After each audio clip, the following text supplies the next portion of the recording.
doubt on homosexuality. Like, is it prohibited in Islam? And why so?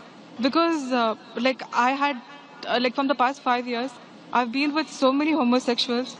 It's like, I mean, their feelings that they have for the same sex or whatever it is, it's so true.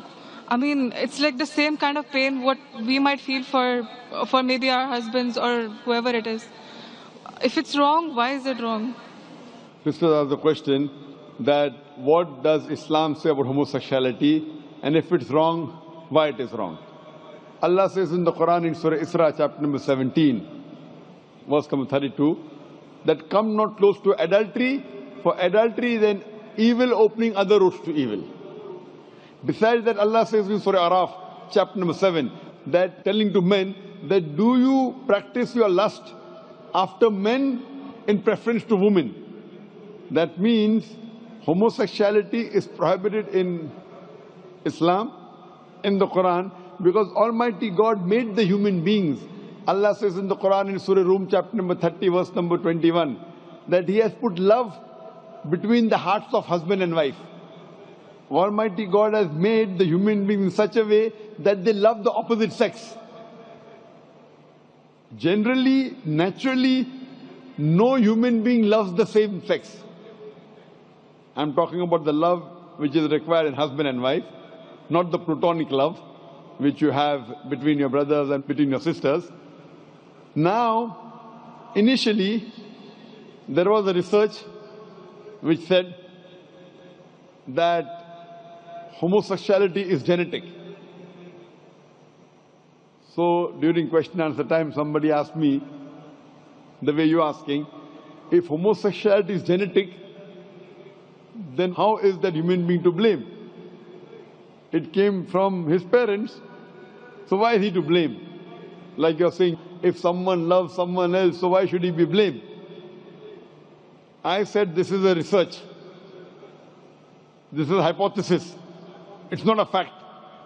And later on we came to know that this hypothesis was wrong, and the person who propounded this hypothesis, he himself was a homosexual. So homosexuality is not genetic.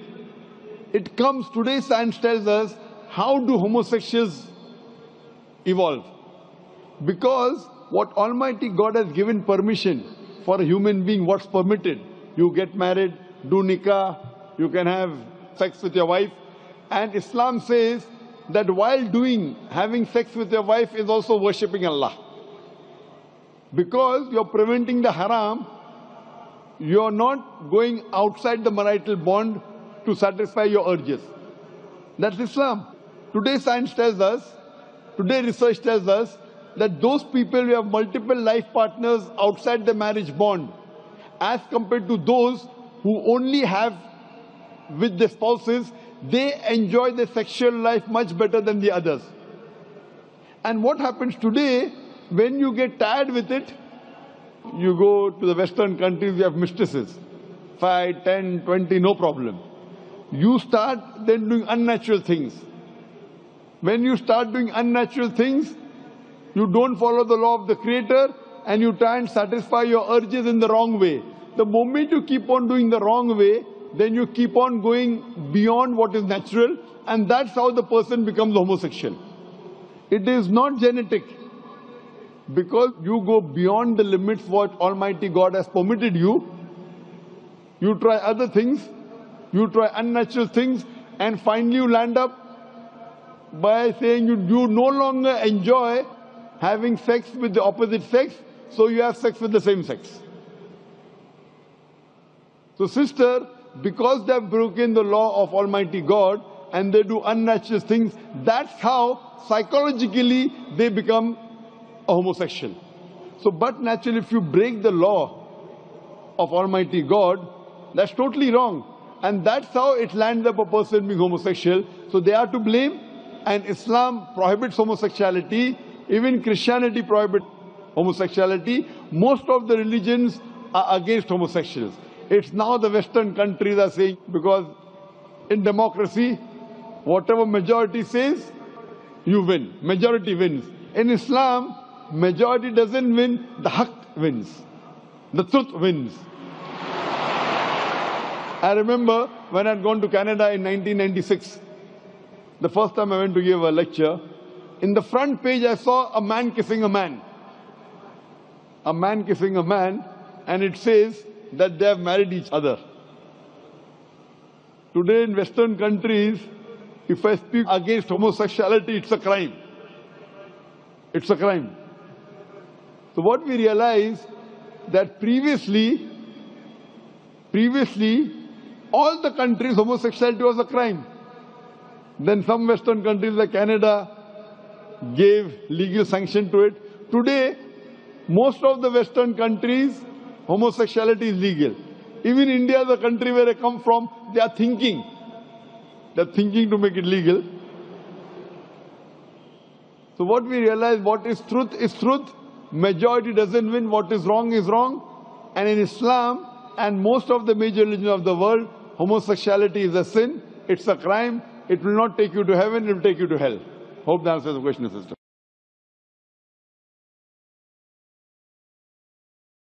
Assalamu alaikum wa rahmatullahi wa barakatuh. I did my education at a Christian missionary convent school, and alhamdulillah, by Allah's grace, I was always amongst the toppers in the studies.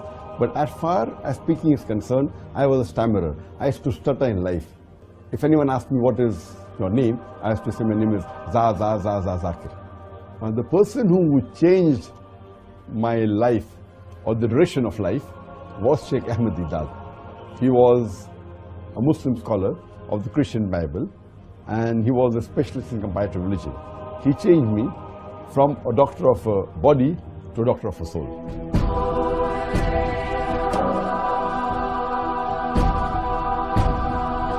Alhamdulillah, my parents always supported me throughout my life for my dawah activities.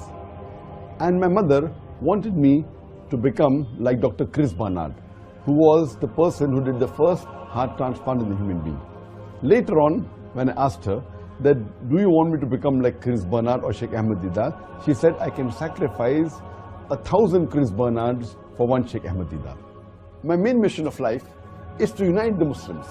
The only way we can unite the Muslim Ummah is on the criteria of the glorious Quran and the authentic hadith of Prophet Muhammad Sallallahu Alaihi Wasallam. With this aim in life, we started Peace TV English 9 years ago. It is the hadith of Prophet Muhammad Sallallahu Alaihi Wasallam that Islam will enter every home. I started the first Islamic International School 14 years ago, and the main purpose of the school was education for both the worlds. So when a child enters the school, not only is he trained to lead a life like a normal human being, he's also trained to pass this test of life, which is for this world and the Akhirah. The main motivation of my life, it is the glorious Quran. It is following the guidelines of Allah subhanahu wa ta'ala. One of the biggest motivator for me is my wife. Alhamdulillah, her support that I keep on striving more makes me strive harder. Islam is the only religion that can bring peace to the whole of humanity. Ashhadu Allah ilaha illallah wa ashhadu anna Muhammadan abduhu wa rasuluhu. I just want to say, Subhanallah and La ilaha illallah.